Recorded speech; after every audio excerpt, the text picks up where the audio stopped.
प्रतिभा school online classes में आप लोगों का स्वागत है। आज मैं जितेंद्र शर्मा कक्षा 10 का पाठ नंबर 1 भोजन व मानव स्वास्थ्य प्रस्तुत करता हूं। उसके आगे का टॉपिक है नशीले पदार्थ यानी टॉक्सिक सब्सटेंस। नशीले पदार्थ वे पदार्थ है जो हमारे द्वारा नशा करने के काम आते हैं, यानी जिनके सेवन से व्यक्ति को नशा होता है, ऐसे पदार्थ नशीले पदार्थ कहलाते हैं। नशीले पदार्थ के अंतर्गत पहला पदार्थ है गुटखा। हम जानते हैं कि सुपारी के टुकड़ों, कत्था, चूना, संश्लेषित खुशबू, धातु आदि पदार्थों को मिश्रित करके गुटखा तैयार किया जाता है। गुटखा हमारे लिए नुकसानदायक है। इसके सेवन से कैंसर रोग उत्पन्न हो सकता है। अतः गुटखे का प्रयोग आर्थिक हानि के साथ साथ हमें शारीरिक नुकसान भी पहुंचाता है। गुटखा खाने से उत्पन्न होने वाले रोग को समम्यूकस फाइब्रोसिस कहते हैं। अधिक गुटखा खाने से जबड़े की मांसपेशियां कठोर हो जाने से जबड़ा ठीक से खुल नहीं पाता है। ऐसी स्थिति को समम्यूकस फाइब्रोसिस के नाम से जाना जाता है। ये काफी महत्वपूर्ण क्वेश्चन है, एग्जाम में पूछा हुआ है। समम्यूकस फाइब्रोसिस किसे कहते हैं?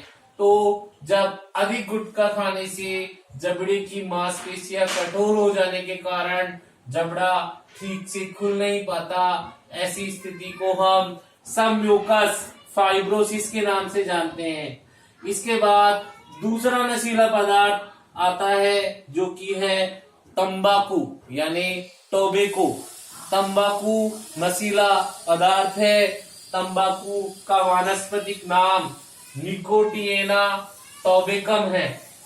तंबाकू का वैज्ञानिक नाम एग्जाम में पूछा जाता है, वैज्ञानिक नाम या वानस्पतिक नाम, ये नाम निकोटिएना टोबैकम कहलाता है। तंबाकू का कुल, जिस फैमिली से तंबाकू का पौधा है उस कुल को सोलेनेसी कहते हैं। सोलेनेसी कुल में आता है। और तीसरा तंबाकू का उपयोगी योग्य भाग है वो तंबाकू की पत्तियां हैं, क्योंकि तंबाकू की पत्तियों में लगभग 8 से 8% निकोटीन नाम का एल्केलॉइड पाया जाता है। इसी निकोटीन नामक एल्केलॉइड के कारण तंबाकू से नशा उत्पन्न होता है। ये एग्जाम में पूछा जाता है कि तंबाकू का वानस्पतिक नाम क्या है, तो निकोटिएना टोबैकम है। तंबाकू किस कुल का है? सोलेनेसी का है। तंबाकू का उपयोगी भाग कौन सा है? तो पत्तियां हैं। और तंबाकू में कौन सा एल्केलॉइड काम में उपस्थित होता है? तो वो निकोटीन नाम का एल्केलॉइड है। अब तंबाकू जो कि विभिन्न प्रकार के हम बीड़ी, सिगरेट, चिल्लम, हुक्का, सिगार आदि में इसका उपयोग किया जाता है। इसी तरह कुछ लोग इसके पाउडर को सूंघने और मंजन की तरह दांतों व मसूड़ों पे मलने का कार्य करते हैं। तंबाकू के उपयोग से कई प्रकार की हानियां होती है, जो कि तंबाकू को उपयोग से होने वाली हानि में नंबर पहला है कि इसके अधिकतर सेवन से मुंह, जीभ, गले तथा फेफड़े के कैंसर की संभावना उत्पन्न हो जाती है। अगर इसका अधिक मात्रा में सेवन करेंगे तो मुंह का कैंसर, जीभ का कैंसर, गले का कैंसर और फेफड़े का कैंसर हो सकता है। दूसरा, तंबाकू में उपस्थित निकोटीन धमनियों की दीवार, धमनी जो कि रक्त को हृदय से शरीर के भागों तक लेके जाती है, उन धमनियों की दीवार को मोटा कर देता है, जिससे कि रक्तदाब और हृदय स्पंदन बढ़ जाता है। क्योंकि जब धमनियों की दीवार मोटी हो जाएगी तो रक्त को गुजरने में दिक्कत होगी, जिससे रक्त एक दबाव उत्पन्न करेगा, तो रक्तदाब उत्पन्न होगा और रक्तदाब उत्पन्न होने से हृदय की धड़कनें तेज हो जाएगी। इसके अलावा तीसरी हानि है गर्भवती महिला अगर तंबाकू का अधिक सेवन करे तो उनमें भ्रूण विकास की गति मंद पड़ जाती है। यानी बच्चे का जो विकास होता है गर्भवती महिला में, उस भ्रूण के विकास की गति धीमी पड़ जाती है। और चौथा है सिगरेट के धुएं में उपस्थित कार्बन मोनोऑक्साइड यानी CO RBC को नष्ट कर देता है, जिससे रुधिर में O2 की परिवहन क्षमता है वो कम हो जाती है और O2 शरीर की प्रत्येक कोशिका तक नहीं पहुंच पाती है। इस प्रकार तंबाकू के उपयोग करने से ये 4 मुख्य हानियां उत्पन्न होती है। अब तीसरा जो नशीला पदार्थ है वो हम देखते हैं। तीसरा पदार्थ है मदिरा या अल्कोहल।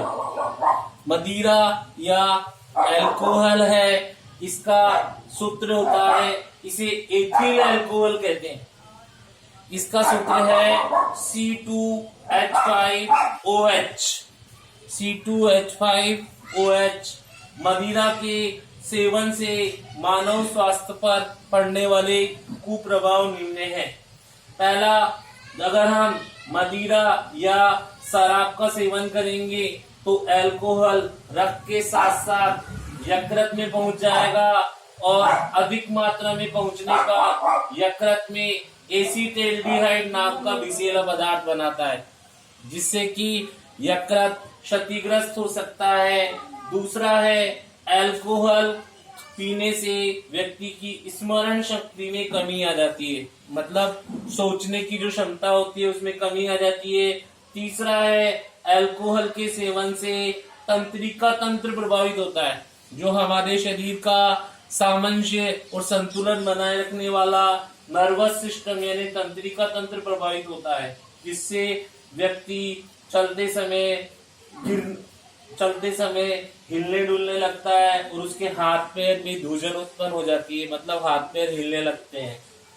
चौथा है शरीर पर नियंत्रण कमजोर हो जाता है, जिससे दुर्घटना की संभावना बढ़ जाती है। अगर इसका अधिक सेवन किया जाए तो शरीर पर नियंत्रण कमजोर हो जाएगा, जिससे दुर्घटना की संभावना बढ़ जाएगी। और पांचवा है इसके सेवन से वसीय यकृत रोग उत्पन्न होता है। वसीय यकृत रोग वह रोग है जिसमें शरीर में प्रोटीन व कार्बोहाइड्रेट संश्लेषण कम हो जाता है, क्योंकि यकृत है उसको शराब के सेवन के कारण उसमें वसा जम जाती है, जिससे कि यकृत सही कार्य नहीं कर पाता, जिससे प्रोटीन और कार्बोहाइड्रेट का जो संश्लेषण होता है वो शरीर में कम हो जाता है। इसे वसीय यकृत रोग कहते हैं। इस प्रकार हम देखते हैं कि मदिरा या अल्कोहल के सेवन से मानव स्वास्थ्य पे पड़ने वाली हानियां या कुप्रभाव कुल मिला के 5 है। पहला, इसके सेवन से जब ये यकृत में पहुंचता है तो अधिक मात्रा में पहुंचने पर एसिटाल्डिहाइड नाम का विषैला पदार्थ बनाता है, जो कि यकृत को नुकसान पहुंचाता है। दूसरा, ये स्मरण क्षमता को कम करता है। तीसरा, तंत्रिका तंत्र प्रभावित होता है। चौथा, इससे शरीर पर नियंत्रण कमजोर हो जाता है और दुर्घटना की संभावना बढ़ जाती है। और पांचवा है, इससे वसीय यकृत रोग उत्पन्न होता है, जिसमें शरीर में प्रोटीन व कार्बोहाइड्रेट संश्लेषण की दर कम हो जाती है। इस प्रकार आज हमने नशीले पदार्थ के अंतर्गत गुटखा, दूसरा तंबाकू और तीसरा मदिरा, इन तीनों के बारे में और इनकी हानियों के बारे में हमने अध्ययन किया है। इसलिए इन नशीले पदार्थों का सेवन हमें नहीं करना चाहिए।